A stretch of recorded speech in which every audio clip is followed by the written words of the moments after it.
성찬식을 저희 교회에서는 2달에 한 번씩 했습니다. 또 저희 교회의 성찬식은 다른 보통 교회하고 조금 다른 면도 있습니다.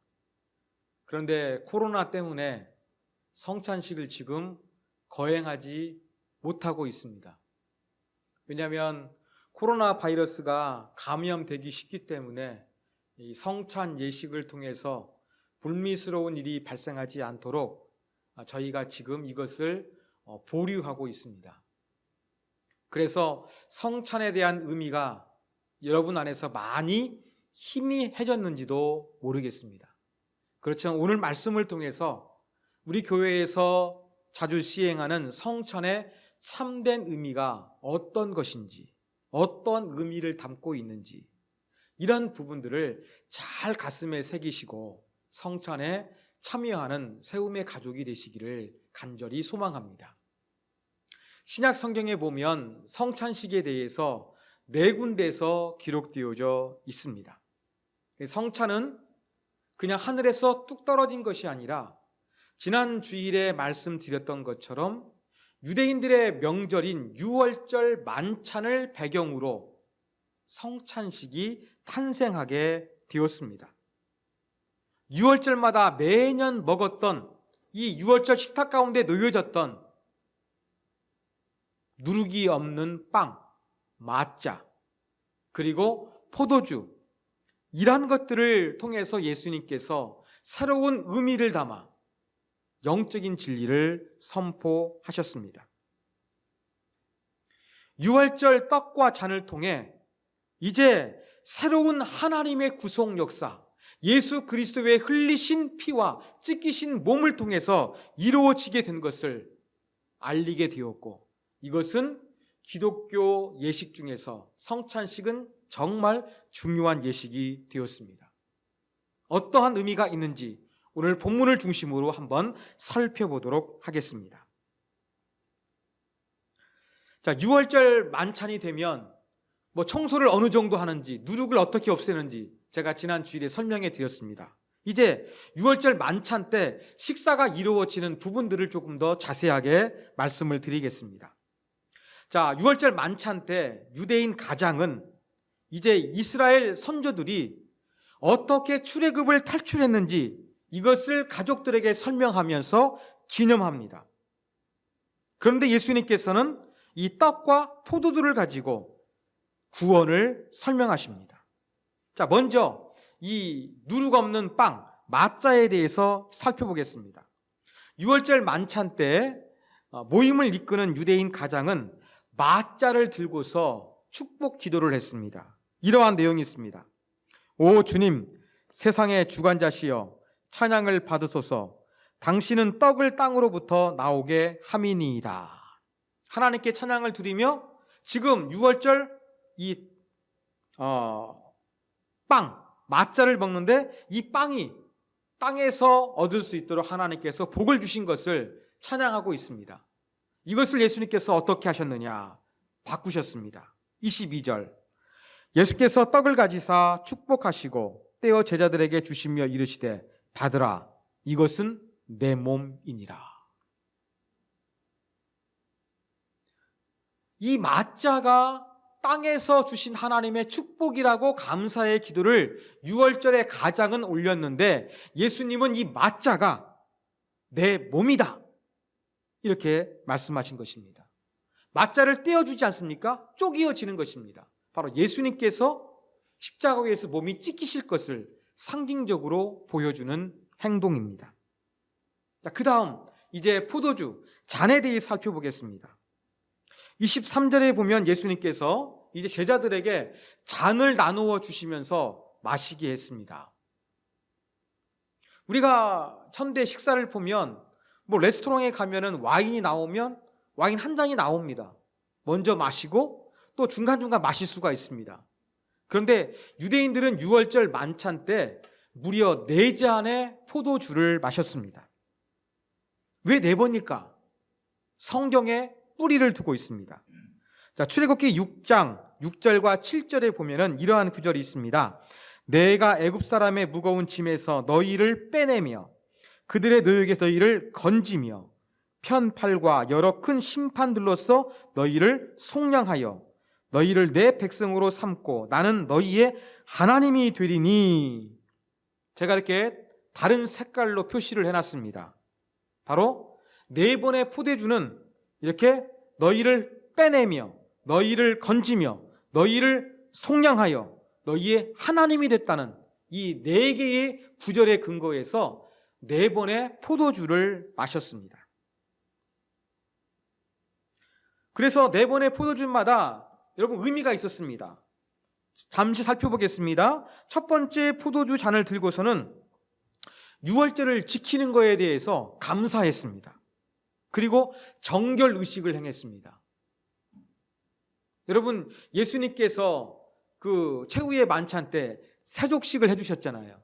언제 이루어졌겠습니까? 첫 번째 포도주를 마시고 정결 의식을 행할 때 제자들의 제자들의 발을 씻겨주신 것으로 우리가 이해하면 됩니다. 자, 그 다음 두 번째 잔을 들 때에는 유월절 의미를 설명했습니다. 그러면서 누룩이 없는 빵, 마짜와 양고기를 가족들에게 나누어 줬습니다. 그리고 세 번째 포도주 잔을 들 때에는 바로 장자의 죽음을 어린 양의 피를 문설주에 발랐을 때 당하지 아니하고 넘어가게 된 것, 즉 속량받은 것, 구원받은 것을 감사하면서 세 번째 잔을 마셨습니다. 그리고 마지막 네 번째 잔은 하나님께서 우리를 구원해 주셔서 백성 삼아 주신 것을 감사하면서 마지막 잔을 들었다고 합니다. 이렇게 유대인들은 포도주를 유월절 만찬 때 무려 4잔이나 마시면서 하나님 앞에 무언가를 고백을 했습니다. 자, 우리가 여기에서 포도주를 마시는 유대인들의 행동도 한번 생각해 볼 필요성이 있습니다. 우리나라는 술을 잘 마시는 민족으로 제가 알고 있습니다. 이 중에도 술을 좋아하시는 분이 계실지도 모르겠습니다. 여러분, 포도주 도수가 얼마나 될까요? 와인이죠? 얼마나 될까요? 제가 검색해 보니까 한 13도, 14도 정도 됩니다. 그러면 순한 막걸리 6, 7도보다는 세고요. 또 뭐 순한 소주가 15도 합니까? 센 소주가 한 25도 하고, 그런 것들보다는 한국인이 즐겨 먹는 소주보다는 조금 알코올 농도가 낮습니다. 그러면 여러분 13도, 14도 되는 이 포도주 4잔을 마시면 어떻게 될까요? 술기가 올라오게 될 것입니다. 그런데 유대인들은 4잔의 포도주를 마실 때 어떻게 했느냐? 한 잔 마실 포도주를 준비해가지고 물을 4배로 희석해가지고 마셨습니다. 그러니까 포도주 한 잔을 마셨는데 4번에 나누어 마시되 그것을 희석해서 마셨던 것입니다. 이렇게 14도 정도 되는 포도주 4잔을 마시면 술 기운이 올라옵니다. 그러면 술 기운에 뭔가 막 노래도 하고 싶고 막 즐기고 싶고 이렇게 뭐 술 기운에 따라서 유월절 만찬이 흘러가기가 쉽습니다. 이러한 것들을 피하기 위해서 유대인들은 어떻게 했느냐? 포도주를 4배로 희석해서 유월절의 참된 의미를 새기기 위해서 그 알코올의 농도를 낮추어서 유월절 만찬을 진행했다는 것을 우리가 기억해야 되겠습니다. 여러분, 유월절 만찬 그냥 포도주 많이 마시고 즐기는 이러한 분위기가 아니었습니다. 철저하게 뭐에 집중했습니까? 알코올을 통해서 사람의 기분을 좋게 만드는 것보다 더 중요한 것은 유월절의 참된 의미를 잃지 않기 위해서 알코올 농도를 낮추는 유대인들의 아름다운 행동을 우리가 기억해야 할 것입니다. 그렇다면 성찬식을 거행하면서 우리도 무엇을 해야 되겠습니까? 성찬의 참된 의미를 놓치지 않는 그러한 삶이 될 수 있도록 우리가 집중하면서 성찬식에 참여하는 영적인 교훈을, 영적인 도전을 오늘 말씀을 통해서 되새겨야겠습니다. 자, 예수님께서 누룩 없는 빵, 마짜를 나누어 주셨다 그랬죠. 자, 포도주 4번 마시는데 언제쯤 나누어 주셨을까요? 첫 번째 포도주 잔, 6월절 지키게 하심을 감사했다 그랬습니다. 정결 의식을 했다 그랬습니다. 그 다음에 지난 주일에 설명해 드렸던 쓴나물, 애굽에서의 쓰디쓴 종살이를 기억하는 것이죠. 쓴나물을 그 소스에 찍어서 먹었습니다. 그 다음에 이제 그 마짜를 먹었습니다. 마짜를 먹는데 여러분 그 그림 보여주십시오. 자, 마짜가 이렇게 생겼습니다. 유대인들은 6월절을 지킬 때 마짜를 이렇게 3개를 올려놓습니다. 그런데 예수님께서 이 마짜를 떼어서 제자들에게 주셨다 그랬잖아요. 그러면 이렇게 반절을 쪼갭니다. 그래서 즉시 먹지 않고 어떻게 했느냐, 이 반절로 쪼개가지고 좀 큰 조각으로 남겨진 부분을 다음 그림 보여주시면 이렇게 천이나 어떠한 이 봉투에 넣어가지고 보관을 했습니다. 이것을 뭐라고 하느냐, 아피코만이라고 합니다. 이렇게 잘라진 이 마짜 조각을 아피코만이라 그래가지고 즉시 먹지 않고 이렇게 천에 감싸가지고 집안에 숨깁니다. 그리고 아이들로 하여금 찾게 합니다. 찾아온 아이가 있으면 그 아이에게 상금을 줍니다.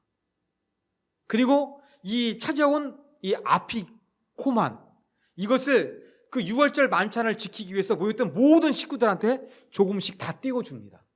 함께 먹었습니다. 6월절 만찬 맨 마지막 부분에 이렇게 먹었습니다. 자, 그러면 예수님께서 제자들에게 마짜를 떼어주시며 이것은 내 몸이다 그랬습니다. 언제 이루어졌겠습니까? 바로 이 아피코만으로서 이것은 내 몸이다, 예수님이 이렇게 말씀하셨을 가능성이 매우 높습니다.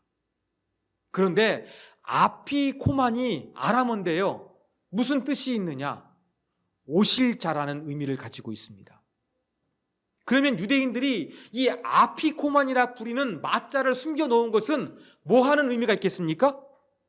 오시는 메시아를 기다리는 그러한 의미가 있었습니다. 그런데 예수님께서 오실 메시아를 기억하는 아피코만을 떼어주시면서 내 몸이다 그랬어요. 그럼 어떠한 의미가 있는 것입니까? 내가 메시아다 라는 그런 메시지가 있는 것입니다. 오실 메시아를 기대할 것이 아니라 나는 메시아로 와서 너희에게 내 몸을 희생제물로 너희의 구원을 위해서 주었노라. 예수님께서 이렇게 말씀하신 것입니다. 이게 바로 예수님께서 행하신 떡을 나누어 주는 의미입니다. 자, 24절에서는 예수님께서 이제 그 잔을 들고서 감사 기도를 드리시고 또 잔을 들게 하셨습니다. 이것을 언약의 피라, 이렇게 예수님께서 말씀하셨거든요. 그러면 6월절 만찬을 행하는 동안에 포도주를 4번 마신다 그랬잖아요. 그 예수님께서 이것은 언약의 피다라고 하면서 나누어 주셨는데 몇 번째일까요? 여러분 상상력을 동원해서 한번 생각해 보십시오.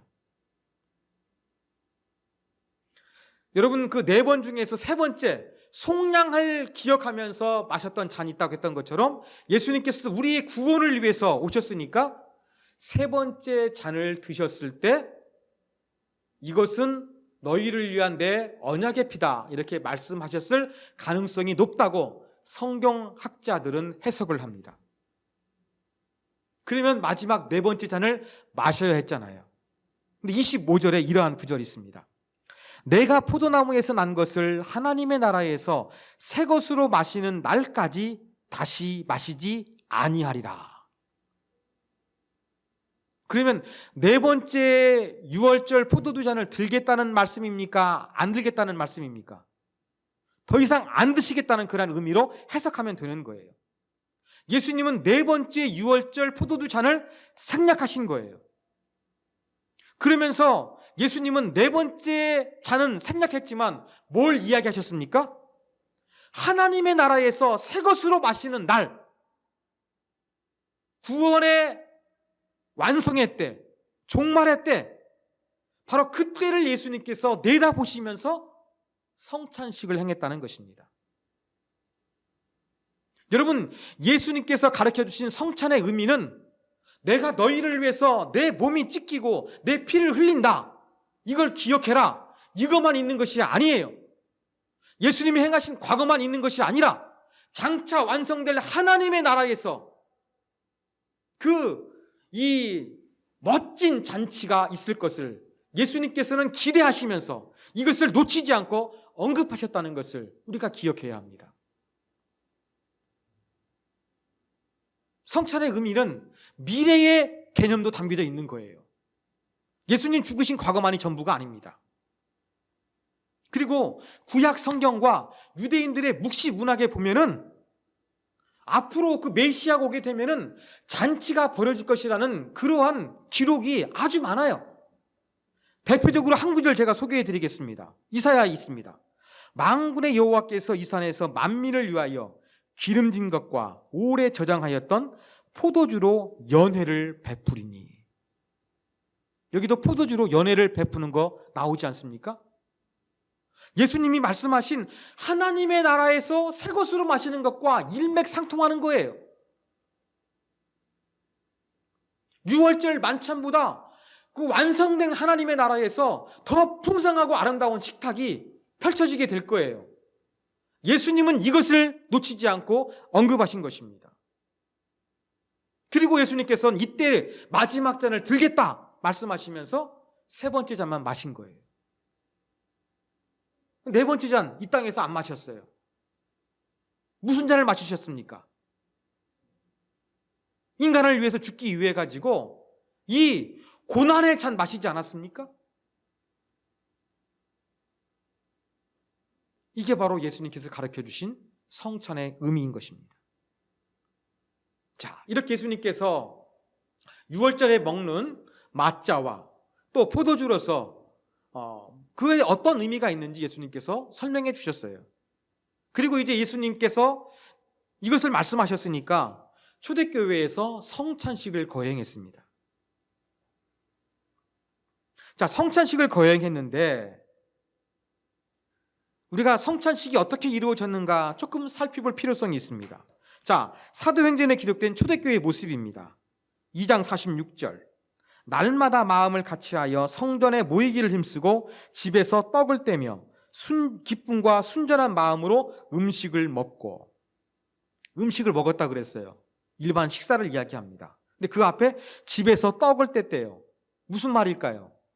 이게 바로 성찬식을 의미하는 단어입니다. 근데 식사 중에 떡을 떼는 성찬식이 있는 거예요. 자, 고린도전서 11장입니다. 같이 한번 읽을까요? 시작. 이는 먹을 때에 각각 자기의 만찬을 먼저 갖다 먹음으로 어떤 사람은 시장하고 어떤 사람은 취함이라. 자, 성찬식인데 주의 만찬하고 있는 거예요. 근데 어떤 사람은 갖다 먹는 거예요. 어떤 사람은 배고프다는 거예요. 못 먹었다는 이야기예요. 그러면 지금 사도행전과 고린도전서에 기록된 내용된 이 초대교회의 성찬식을 보니까 뭐였습니까? 식사와 연결되어 있는 거예요.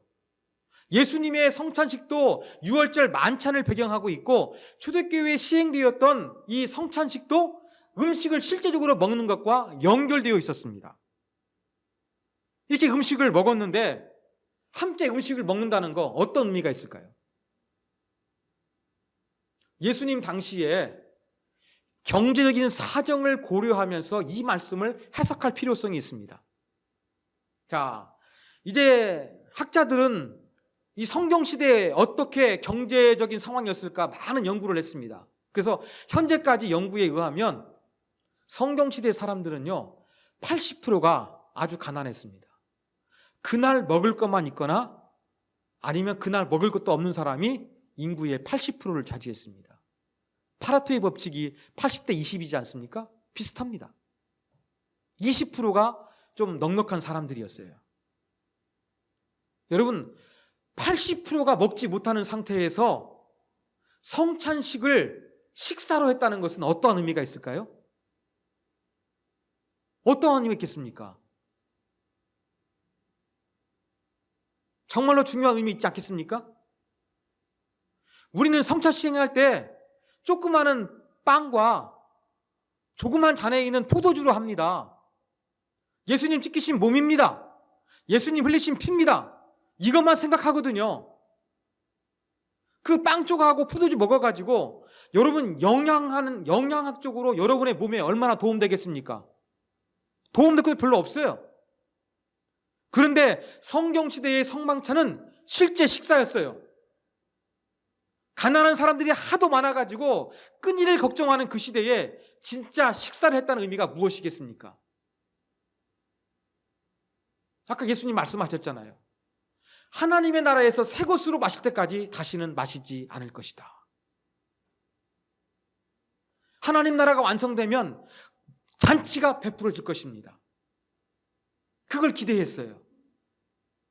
그렇다고 한다 그러면 먹을 것이 없었던 성경시대의 사람들이 성찬식을 거행하면서 함께 식사했다는 이야기는 정말로 맛있는 음식을 먹어서 기쁘기도 했지만 어떠한 의미가 있었느냐? 장차 완성될 하나님의 나라에서 정말로 풍성한 식탁이 제공되는데 그것을 이 땅에서 이미 우리는 경험하는 것이야. 하나님의 나라를 이 땅에서 맛보는 선취적인 의미로서 여러분 성찬식 때 실제 식사를 했던 것입니다. 좋은 의도가 있는데 시간이 지나면 사람들이 악용을 합니다. 고린도 교회가 그랬습니다. 자, 주로 저녁에 이제 식사와 연결되어 있어가지고 저녁 식사를 먹으면서 성찬식이 이루어지는 거예요. 그런데 80%는 가난한 사람들이잖아요. 노예잖아요. 그럼 밖에서 열심히 일하다가 이제 후다닥 씻고서 이제 교회 모임에 참석합니다. 근데 부자들, 일하지 않는 사람들은 시간이 넉넉합니다. 일찍 옵니다. 늦게 오는 노예 그리스도인들 기다리는 것이 짜증납니다. 맛있는 음식이 있으니까 먹고 싶습니다. 그래서 그들이 먼저 먹어버렸습니다. 심지어 어떻게 했습니까? 포도주를 먹고 취해버렸습니다. 아까 제가 설명해 드렸죠. 유대인들은 유월절의 참된 의미를 기억하기 위해서 4배로 희석시켜서 포도주를 마셨는데 고린도 교회의 그리스도인들은 포도주를 먹고서 흥청망청 취해버린 것입니다.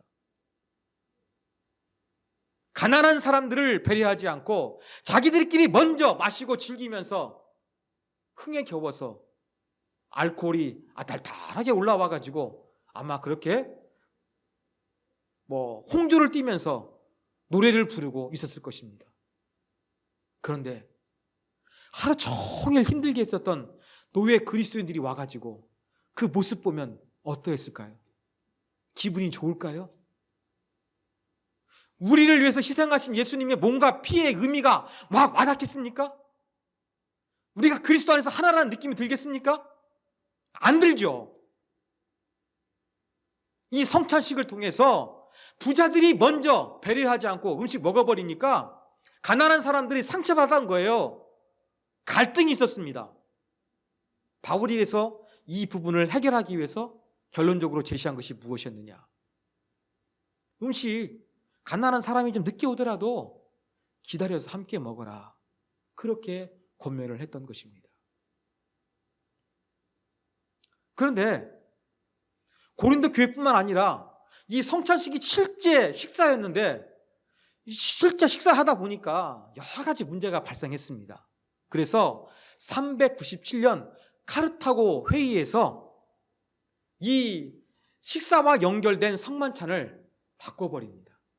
그래서 식사하는 것을 아가페빌, 애찬식이라고 하고요. 그 다음에 이제 예수님의 몸과 살을 기념하는 것을 성찬식으로 해가지고 성찬식만 시행하게 되어가지고 오늘날까지 이르게 된 것입니다.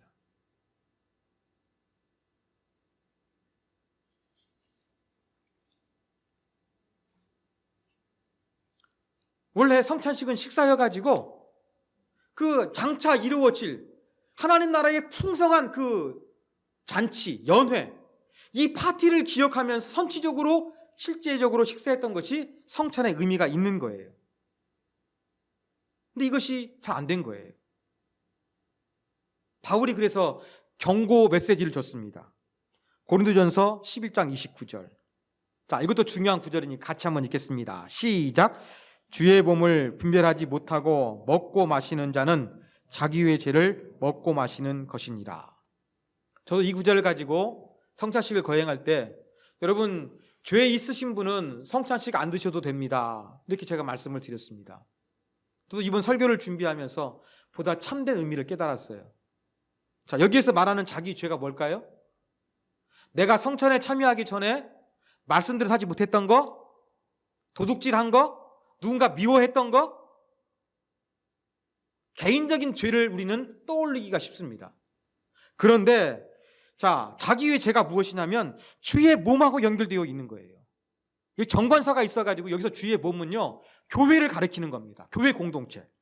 즉 교회 공동체를 분별하지 못하고 성찬식을 거행하는 것은 자기에게 죄가 된다 말씀하는 거예요. 그러면 개인의 죄가 아니라 무슨 죄입니까? 가난한 자 부자 함께 있었는데 가난한 자를 배려하지 못하고 자기들 기분에 맞추어서, 자기의 시간에 맞추어서 성찬식을 미리 먹어버린 사람들, 가난한 사람을 배려하지 못한 죄, 이것에 대한 죄를 지금 말씀하고 있는 겁니다. 그러면 성찬은 지금 무엇까지 연결되는 것입니까? 성찬은 예수님의 죽음만이 전부가 아니에요. 장차 완성될 하나님 나라의 잔치를 보여주는 것이 바로 성찬의 의미도 있는 것이었어요. 근데 우리는 영적인 의미로만 축소해버렸습니다. 예수님의 십자가의 죽으심으로만 축소해버렸습니다. 그리고 성찬에 참여한 자는 주의 몸을 분별하는 거예요. 개인적인 경건이 아니라 이 자리에 함께 앉아있는 지체들을 사랑하고 배려하는 그러한 마음이 있는 것이 진정한 주의 성찬에 참여하는 자의 바람직한 자세였습니다. 우리 이런 마음으로 성찬식 준비합니까? 그렇게 못하고 있습니다. 우리는 성경시대의 성만찬의 의미를 너무나 축소시킨 거예요. 저는 세 가지 말씀드렸거든요. 예수님께서 우리 죄를 위해서 찢기신 몸과 피를 기념하는 의미. 두 번째, 장차 완성될 하나님 나라에서의 잔치를 이미 이 땅에서 경험하는 것. 세 번째, 성만찬을 준비하면서 다른 그리스도인들을 배려하고 사랑으로 돌보는 것. 이게 성만찬에 있어야 될 행위인 거예요. 근데 우리는 이 세 가지 중에서 한 가지로 딱 축소시켜가지고 성만찬을 진행하고 있는 것이 문제인 것입니다. 제가 설교를 준비하면서 아주 감동적인 글을 읽었습니다. 너무나 감동적인데 제가 일부 설교 때 이 제대로 전달 못한 것 같아서 너무 아쉬웠어요. 한번 들어보십시오. 자, 우리나라 거의 반대편에 해당하는 우루과이에서 1970년대에 있었던 실제 이야기입니다. 그리고 이 이야기가 기독교의 전설처럼 전해진다고 합니다. 1970년대 우루과이는 군사 정권이 이 권력을 잡아가지고 독재를 부렸습니다. 그래가지고 이제 모든 예배를 금지시켰고 성직자들을 전부 다 감옥에 쳐 넣어버렸습니다. 그래도 믿음 있는 사람들은 신앙을 지키려고 하잖아요. 성찬식도 하고 싶었습니다. 우루과이 그리스도인들이 성찬식이 하고 싶은 거예요. 그래서 정부 관련자에게 우리가 성찬식을 하고 싶으니 물과 빵 좀 주십시오, 이렇게 요청을 했는데 단번에 묵살당하고 말았습니다. 그런데 성찬식을 너무나 하고 싶으니까 이 사람들은 포기하지 않았어요. 기발한 아이디어가 떠올랐습니다. 성찬식을 거행한 성직자가 없어도, 우리가 또 성찬식을 거행하는 이 빵과 포도주가 없어도 상상 속에서 성찬식을 거행하자.